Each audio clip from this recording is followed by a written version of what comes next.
প্রায় সব দেবতারই বাহন আছে, কেউ সিংহে, কেউ বৃষে, কেউ ময়ূরে, কিন্তু ভগবান গণেশের বাহন একটা ছোট্ট ইঁদুর। প্রশ্ন জাগে কেন?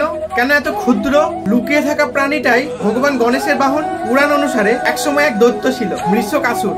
তার অহংকার এতই বেড়ে গেছিল যে সে দেবতাদেরও জ্বালাতন করতে শুরু করেছিল। আর ভগবান গণেশ তাকে পরাজিত করে ইঁদুর রূপে পরিণত করেন, তারপর তাকে নিজের বাহন করে নেন। অর্থাৎ অহংকার যখন জ্ঞানের অধীন হয় তখনই সেটা উপকারী হয়ে ওঠে। ইঁদুরের স্বভাব কি? সবকিছু গর্ত করে ফেলে, ছোট ছোট জায়গায় ঢুকে পড়ে, সর্বত্র ছড়িয়ে পড়ে। ঠিক যেমন আমাদের চিন্তা, কামনা, বাসনা, ভগবান গণেশ সেই ইঁদুরের ওপর বসে, মানে যে নিজের ইচ্ছাগুলোকে নিয়ন্ত্রণ করতে পারে সেই সত্যিকারের জ্ঞানী। মনের ছোট ছোট দুর্বলতাগুলিকে জয় করলেই শুরু হয় শুভ কাজ। আর ইঁদুর লুকিয়ে কাজ করে, একদম নীরবে, নিঃশব্দে, তাই তাকে দেখা যায় না কিন্তু ক্ষতি করে অনেক। ঠিক তেমন আমাদের ভিতরে ভয়, লোভ, ঈর্ষা দেখায় না কিন্তু ভিতর থেকে পুরো কেটে ফেলে।